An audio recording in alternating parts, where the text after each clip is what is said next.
My humble respect to Guru Mahan, Guru Piran Sivasankaran, Guru Piranyo, fellow Jnanis.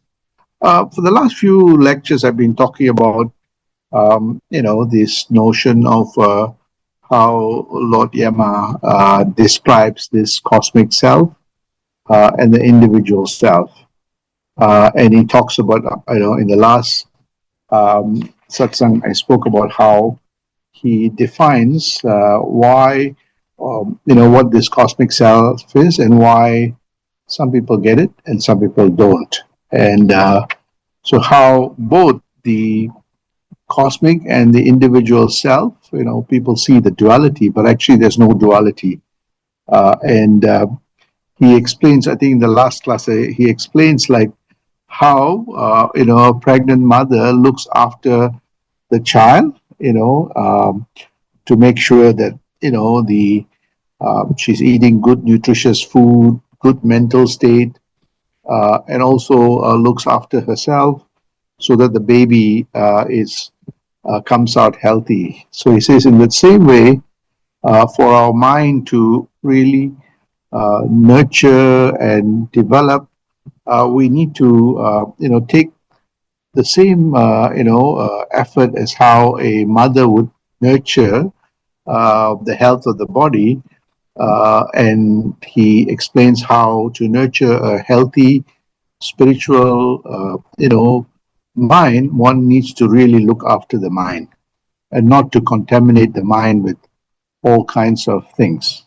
Like how if the mother does not take care of herself, abuses her body with various things, it affects the baby. In that same way, Lord Yama explains to Nachiketa that reason why most people don't get it and can't, the mind cannot lift up to the level of the cosmic self is because the mind is so caught up with this materiality that it's unable to break that gravity of materiality. Hence, it sees itself in that limited self.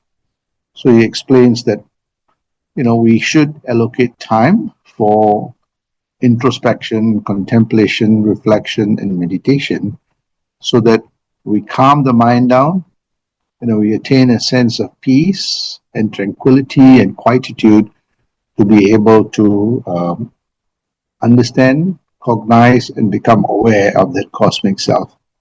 And if you see that, you can see the difference between an ordinary person and someone who has attained that state. You can see that, the sense of serenity, the sense of calmness, the sense of peace, the sense of quietude, the sense of joy, the sense of creativity in people who have realized that cosmic self. So, in this, Lord Yama explains that self. So in this chapter, he describes the self in very, very detail. And he explains why some people don't get it and some people get it. Right? So here again, he goes on to explain this cosmic self is omnipresent in everyone. The only problem is that only the enlightened ones know this. And most of the others don't know it. And so they operate in a kind of a limited frequency. And he goes on to explain in the next few passages that this cosmic self, he said that from where the sun rises and where it sets, everything in between, he says, is actually the Brahman. He says, that no one be independent of it. So this cosmic self is omnipresent in all of us. And he explains that this is transcendental to, space and time. And he explains this, that if, and the secret of understanding death is actually about this component of that transcendentality. Think of that state where space and time is not present.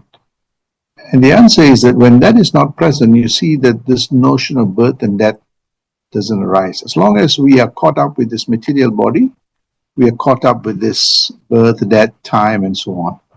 So here, Nachiketa, Lord Yama explains that, this self is omnipresent. And the evidence for that is that if you see in our deep sleep, our material identity actually is not present, right? Space and time is not present, right? And we see that we get into the substratum that is transcendental to space and time. So our identity completely is our material identity is not there. So only in three instances that this happens. One is in deep sleep, the second is in deep meditation, and the third is when our body, expires. So here, that's why the expiry of the body in Sanskrit is called samadhi. Samadhi means sama means one, adi means is the original state that is transcendental. So here he explains that you know that from where the sun rises and where it sets. When he means sun rises and sun sets, it's not the sun he's talking about. He's talking about the sun that is within us that gives us consciousness. Consciousness of this material world, and when the sun sets, the consciousness of this material existence dissipates or disappears. He says in both the awakenedness of this material world and sleeping of the material world, in both those states, he says that the Brahman or that cosmic self is present. He says nobody is independent of that. You are, whether you are a saint or a sinner, whether you are a prince or a pauper, all of us have that state, that state where our consciousness, at least our material consciousness, awakens. It's stays on for a short period of time and then it goes back to sleep. So it's in all that state that cosmic self is omnipresent. How is it that we don't know this in our material world? Because we are so caught up in the material world that we miss that background that supports us, which is the cosmic self. And this is where the continuous introspection, contemplation, reflection, meditation helps us to be aware of that cosmic self while still be awakened or being, while still awakened in this material world. So he explains this state of, that duality between the individual self and the cosmic self. There is no duality. It's actually that cosmic self is omnipresent in all that state.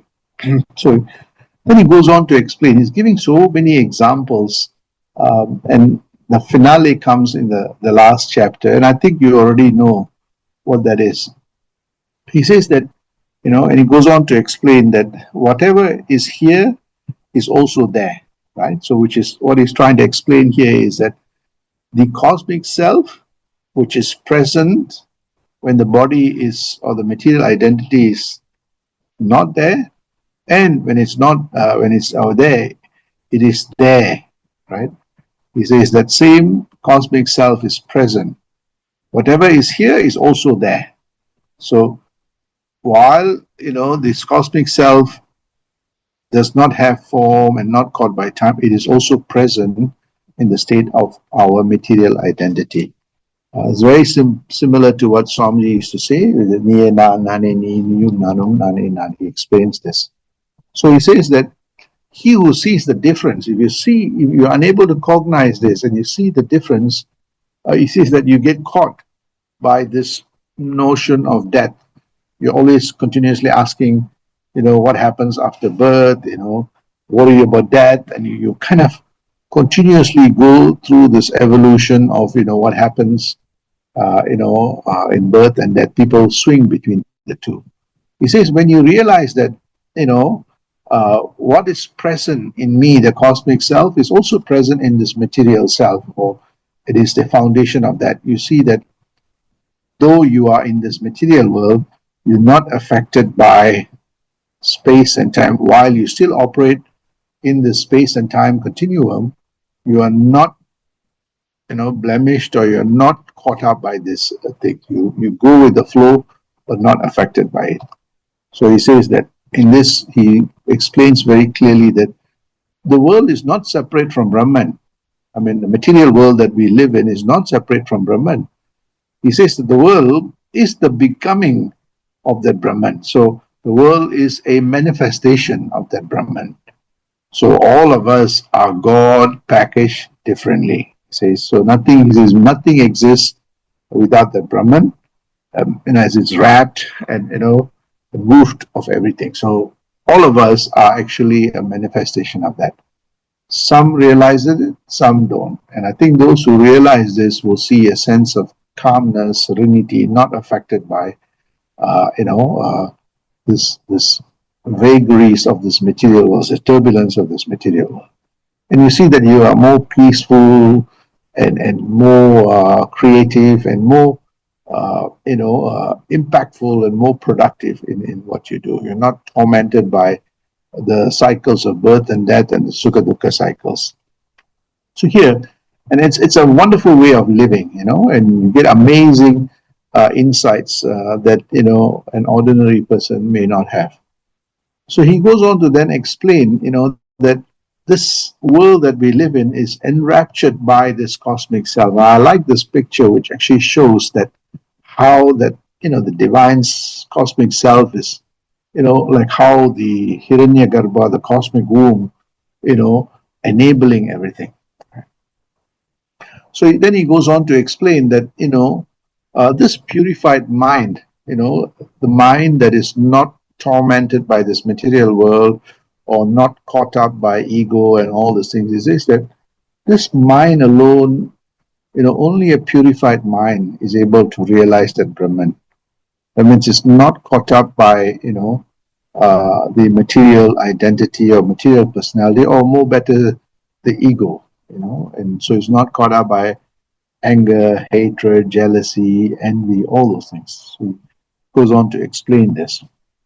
As long as you're caught up in this, he says that it is hard for you to see the true nature of your own personality.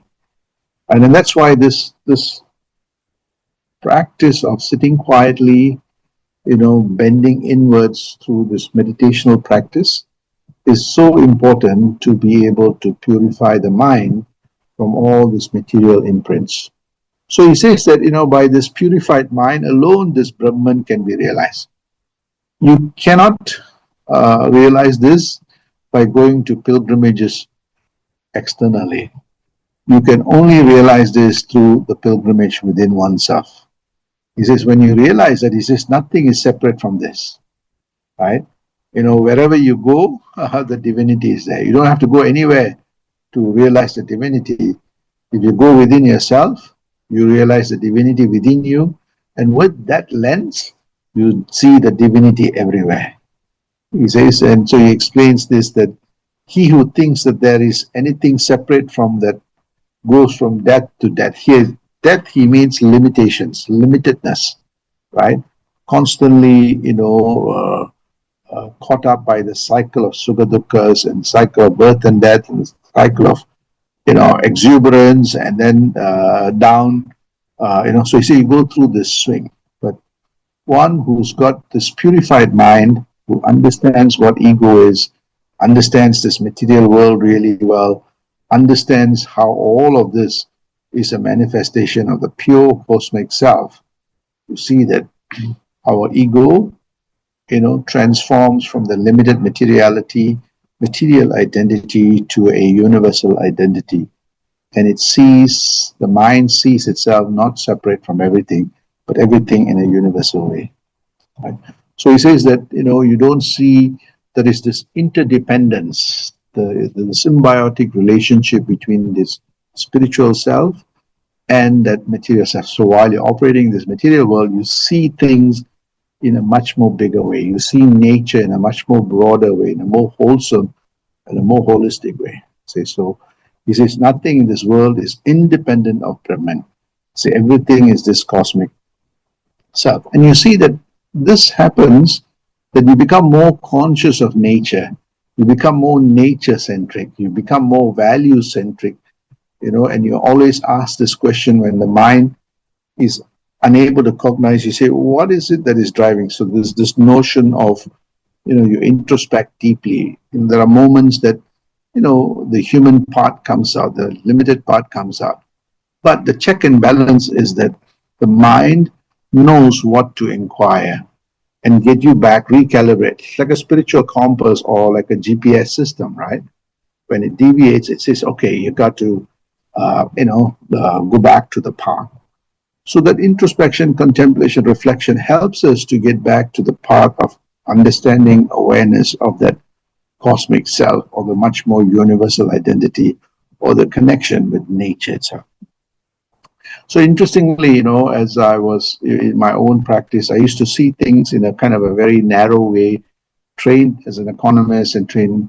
But over the years of practicing this, my own thinking has evolved to, incorporate nature and the universal perspective in everything that I do. And you see that you get a much more richer understanding of this material world and what you're trying to study. So this value centrics come out very, very strongly, the spiritual values or the values of that cosmic self, which is much more comprehensive than that material self, which is perhaps maybe looking for desires and gratification and maximizing profit or returns. But here you see in a much more different way. So he goes on to explain this, that, the purified self, he says there's nothing to purify, right? The self is purified. So when the mind anchors itself on the self, he says that the mind is realized that it is in the purified state, right? So then he goes on to explain in this part where, so Nachiketa asks him, so where is this? How is it? How big is it? This? So he explains this in a kind of a simple way to this young boy. He says that this Brahman is the smallest of the smallest and the biggest of the biggest. He says it resides in the body, within the body, between the body, and everywhere. So it controls the past, the present, and the future. So which means that while it's transcendental to space and time, it is what enables time to take place, right?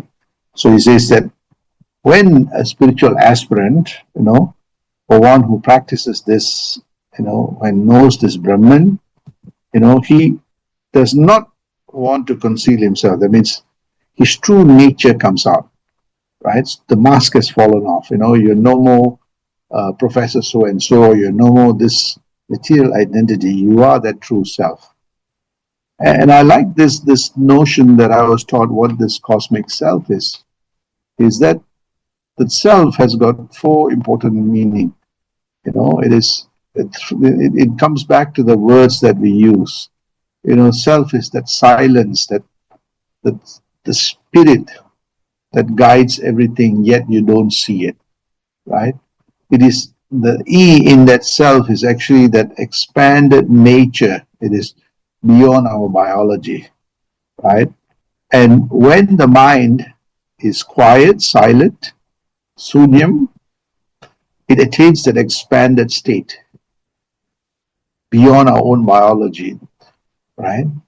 Beyond what our material mind can cognize. And in that state, it attains the third door, which is liberation. It's not straitjacketed or limited. It is limitless, right? And finally, the last one is finality. It realizes that the mind itself is divinity. The mind itself is in the pure state. The mind itself, that cosmic self. So if you see all the scriptures of not just this scripture, but you look at Mahan's scriptures or Mahan's book or Buddha's book, he talks about the state of nirvana, the state of liberation. Right? So here it is in the Upanishad, it covers this. So it's a kind of a way of mind, or a state of our mind that gives us that, the state of, silently observing everything but not affected by it.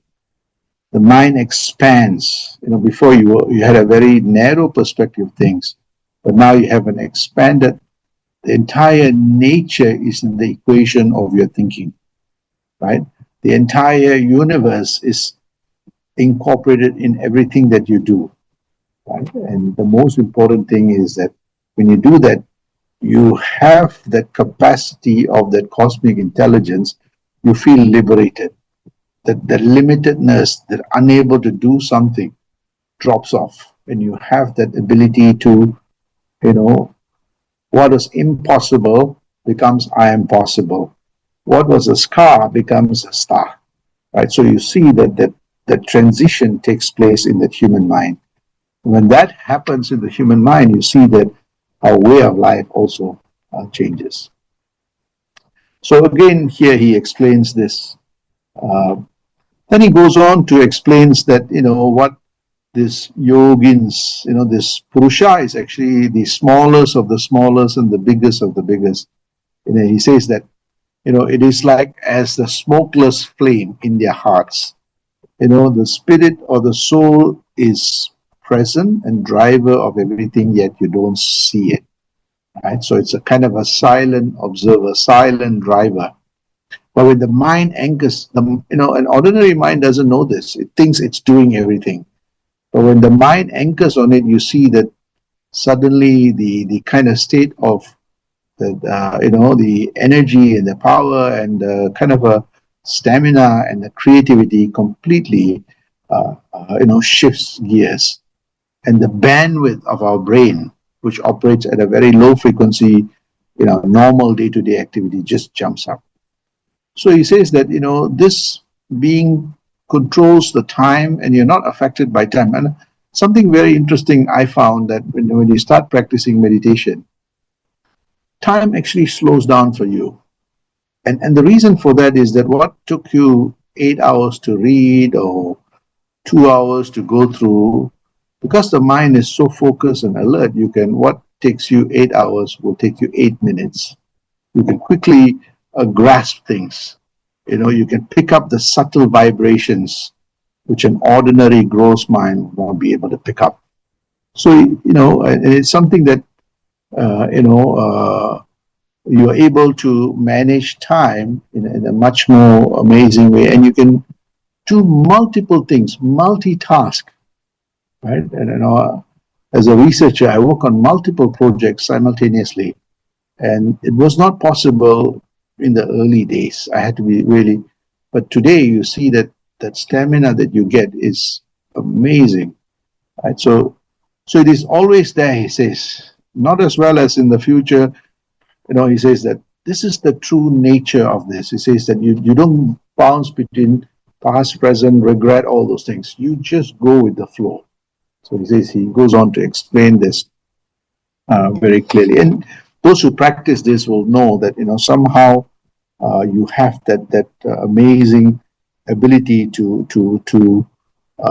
understand things much more with great clarity, and what was complex before you are able to unpack that complexity.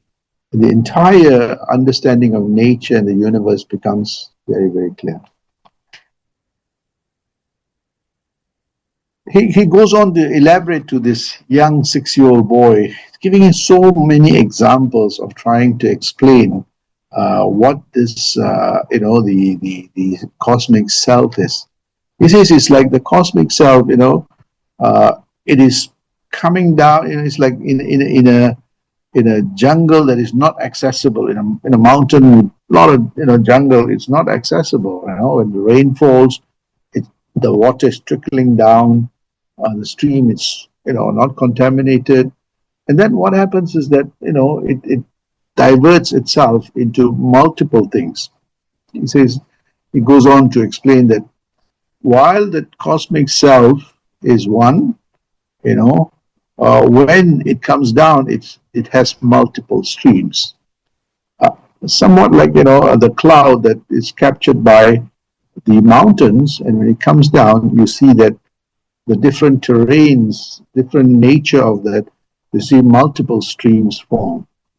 Ultimately, all of them goes back to the ocean, and then you have the process starts all over again, and clouds form. He says in that same way, all of us come from that one, while our experiences may differ according to time and place and where we grew up and the families that we grew. It's like the coming down the mountain, the water passes through different terrains, different jungles, and it has its own personality and identity. Ultimately, all of them transition and goes to the ocean and they become one. In that same way, he says that one who understands this, yes, I'm the cloud, I've become river A, right? But the water vapors in the cloud and the water in the river are the same. It may have different color, it may have different terrain, it may have different names. The river may have different names, but the water is still the water. So an enlightened person will not identify themselves as a river, would not identify themselves as the terrain that is coming down, but identify themselves as the water. If all the rivers did that, then they all can see that they are all of the original state of the water. So it's explaining to this young boy that we get so caught up by the river, that we have this river and that river, we have this color and that color. We some have straight rivers, some have curved rivers. We get caught up by the identity, not realizing that the river's value comes from that water that nourishes, that cleanses everything in this. So he says that know that the water is H2O. Right? That water is that cosmic self that is passing through in all of us while we have different body, different name, different IC number, all those things. He says the water is the same. So he's explaining to this little boy why, while your body looks different, that which is passing through the body is the same as passing that same self, cosmic self that is passing through me. And if you know this, the mind that is so caught up by the material identity now lifts its understanding and awareness and operates at a much more universal level. So here he explains then that if you don't understand this, you're caught up by this river and you have this,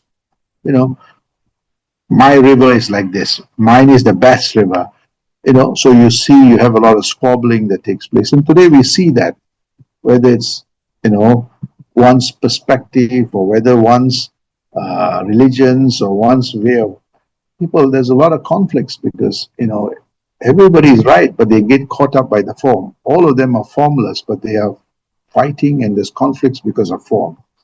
And that disturbs people's peace. So here he says that if you understand the true nature of who you are, you would become transcendental to the surface differences, right?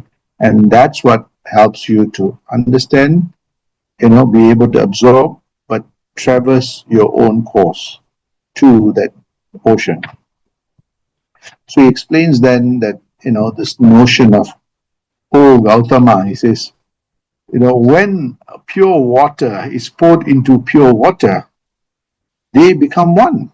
He says, the same way when the self of a sage, that means someone who's enlightened, attains self-knowledge, that is the same. He says, he becomes one with Brahman. He becomes one with that cosmic self. Right? It's in the same way as the river traverses the different terrains. The water is water. It's going back to the water, and then from the ocean, you have, water vapors that rise into clouds and come back, that cycle. So he says that we are all that pure water. We are all searching for that ocean, but not realizing that the ocean is in us. The droplets of the ocean is in us, and we are part and parcel of the ocean. But yet, when the ordinary human mind forgets that, it's grappling within what happens if I lose my identity? What happens? Death happens, so there's lack of understanding. He says, but if the mind realizes that though the mind is really small and tiny, the DNA of the mind encompasses the entire universal cosmic identity. The DNA is imprinted. When the mind realizes that it is not worried about the form, when it's not worried about the form, it's not preoccupied by, birth and death and all the other things. it revels in that cosmic nature. He says he becomes one with that Brahman.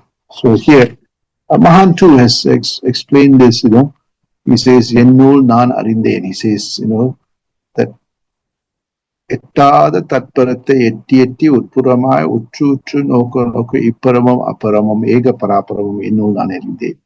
So for me, that what he's explaining is that I attempted to touch that abode with my material self, and I couldn't. I could not cognize it. I went within me, and I cognized that cosmic self in me. When I realized that, I realized that cosmic self is everywhere, even outside me. When I knew that, I realized what my true nature and that self within me, that individual self is a manifestation of the cosmic self. And the mind knows that the mind gravitates from the individual self to the cosmic self. Now, why this is so important in our day-to-day life is that oftentimes, when we wake up, we put the mask of the individual self, and with that comes all our personalities, all our biases, our ego, all those things. So we take on the world with that mask, right? And we see that, that imprints all our experiences, our interactions, our relationships, and we carry that with us, and that reinforces, and we carry more memories of that. It reinforces our personality, of the limitedness, the egocentric mind. But when we allocate time for ourselves every morning on this introspection, for the mind is immersed in that cosmic self, and we present that mind that is enraptured or immersed in that cosmic self in our day-to-day waking in our material world, and the mind, which tends to gravitate towards that materiality, is now anchored on the spiritual self. You see that you're still operating in the material world, but in a different frequency. So here, and you see that all our interactions, though we're interacting in the material world, it is with that cosmic imprint. So when we read something, when we experience something, we experience it with the full breadth of the understanding of cosmic self and nature and all that comes into our thinking. So our values of life changes, right?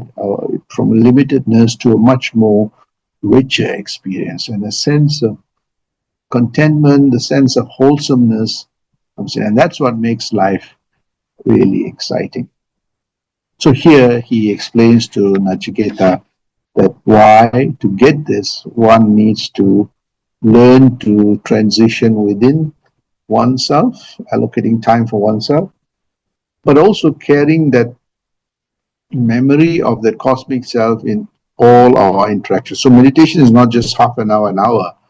It is actually in all our waking state, in our meditation state, in our deep sleep state, we are already in that state. So basically it's 24 hours. But most people meditate for half an hour, but when they go back and interact with the world, the entire ego and everything else comes on board. So it becomes, I, the small I, and not the bigger realm of the cosmic self. So with that, I will stop. Next class, I will cover more in-depth analysis of that self. And hopefully by the end of this Upanishad, you'd have a pretty good understanding of the individual self that is caught up by the birth-death cycles, and the cosmic self that is transcendental, and where your mind resides will give you a good understanding of what is real and what is unreal. Idu Mai Purum, Idu Mei Purum. Sandosham. Thank you.